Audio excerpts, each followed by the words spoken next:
নমস্কার, দীপালি রান্নাঘরে নতুন স্বাদের রেসিপিতে স্বাগত জানাই। আজকে রেসিপি সুজি দিয়ে করব। সুজির দুটো রেসিপি করে দেখাবো। আপনারা প্রথম থেকে শেষ পর্যন্ত দেখতে থাকুন আর আমার সাথে থাকুন। যেসব বাচ্চারা সুজি পছন্দ করে না তাদের এই রকম আমি যেমনভাবে করব এই রকম আইটেমে আপনারা করবেন, দেখবেন বাচ্চারা খুব খুশি হবে এবং বারে বারে আপনার কাছে আবদার করতে থাকবে যে এই রকম আইটেমের কিছু খাবার করে দেওয়ার জন্য। তা আপনারা দেখতে থাকুন আর আমার সাথে থাকুন।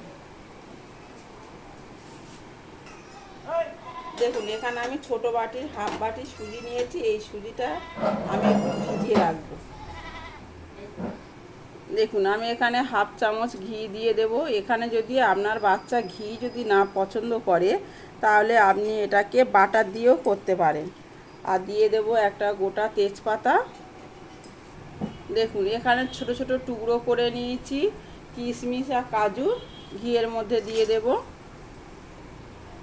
দেব এখানে 200 গ্রাম সুজি নিয়েছি।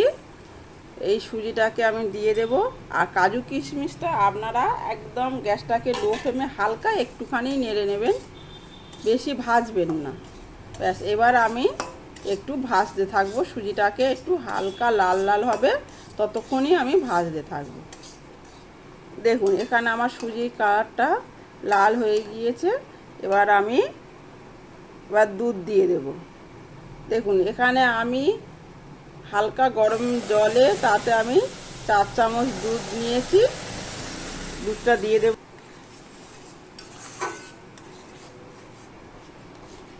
দেখুন, দুধ দেওয়ার পরে যদি মনে হয় যে আপনার সুজিটা সিদ্ধ হয়নি, একটু জল লাগবে, তখনও একটু জল আপনারা দিতে পারেন। এখন কিন্তু চিনিটা দেব না, সুজিটা সিদ্ধ হওয়া পর্যন্ত অপেক্ষা করব। দেখুন, এখানে সুজি সিদ্ধ হয়ে গিয়েছে। এবার আমি পরিমাণ মতো চিনি দিয়ে দেব। এখানে আমি 3 চামচ চিনি দেব।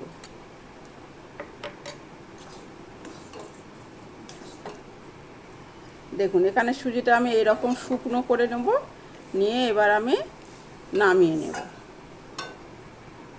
দেখুন, এখানে আমি সুজির বরফি করব। বরফি করার জন্য আমার এই সুজিটাকে একটু পাতলা করে আর এরকম পাতলা করে দেব আর একটু ঠান্ডা করে নেব।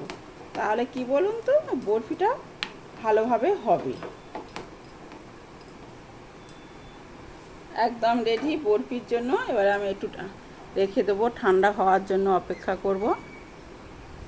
দেখুন, এখানে হাফ বাটিরও কম সুজি ছিল, ভিজিয়ে কতটা হয়েছে দেখুন। এই সুজিটাকে আমি আলাদা করে রেখে দেব। আজকে করব সুজির পরোটা।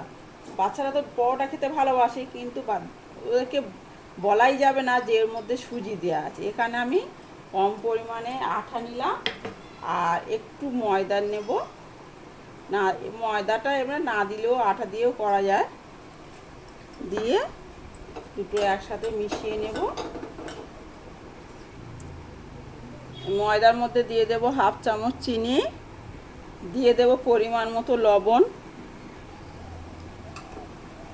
দিয়ে দেব এখানে সাদা তেল 2 চামচ। এবার আমি শুকনো অবস্থায় ভালো করে এটা মেখে নেব। দেখুন, মাখা হয়ে গিয়েছে। এবার আমি ভেজানো সুজিটা দিয়ে দেব, দিয়ে একটা ডো তৈরি করে নেব।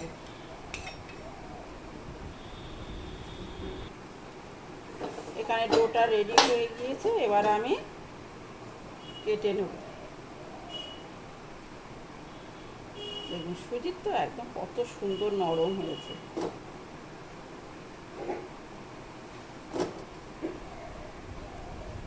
একটু বড় বড় লেচিগুলো করব। দেখুন, আমি এটা বেলবো আটা দিয়ে। বাচ্চাদের তো বেশি ময়দা দিয়েই বেশি খাওয়ানো ভালো নয়। এবারে যতটা পারবেন সুজি আটা এই দিয়েই খাবার করে দিলে ওদের স্বাস্থ্যের পক্ষেও খুব ভালো। আর বিশেষ করে আমার নীলের তো মানে একটু সমস্যা আছে, ডাক্তার ওকে একটু ময়দা খুব কমই খেতে বলেছে, আটা সুজি জাতীয় জিনিস বেশি খেতে বলেছে। দেখুন, এরকম বেলে নিলাম। এইটা একটু ত্রিকোণ করে করব, দেখতেও যেমন হবে আর বাচ্চারা পছন্দও করবে। যে এটা একটা কি সুন্দর ডিজাইনের খাবার। এটা আমি ত্রিকোণ করে বেলে নেব।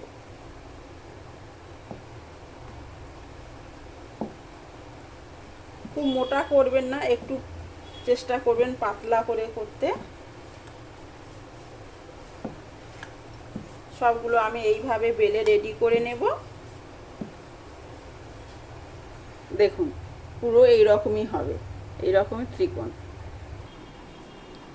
সুজি ঠান্ডা হয়ে গিয়েছে, এবার আমি আস্তে আস্তে করে কেটে নেব।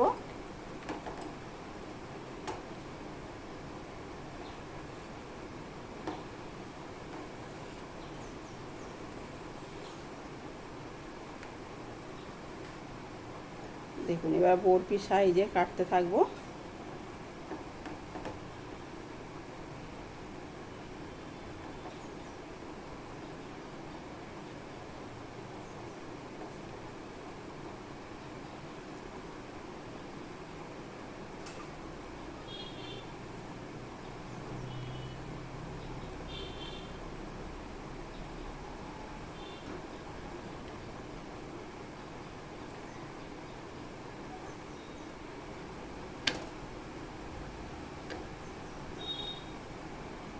তেল আমি যতটা পারবো কমই দেওয়ার চেষ্টা করব।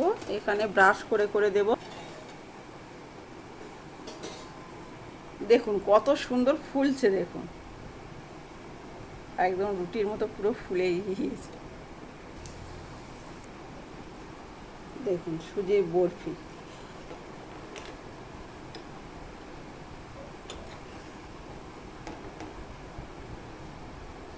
দেখুন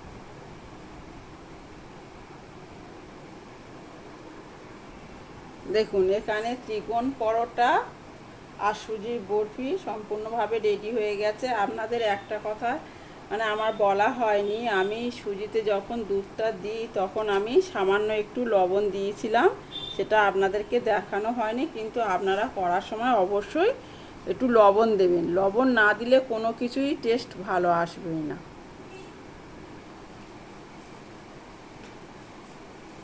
আপনারা সুস্থ থাকুন, ভালো থাকুন, এই বলে আজকের ভিডিওটা আমি এখানেই শেষ করছি।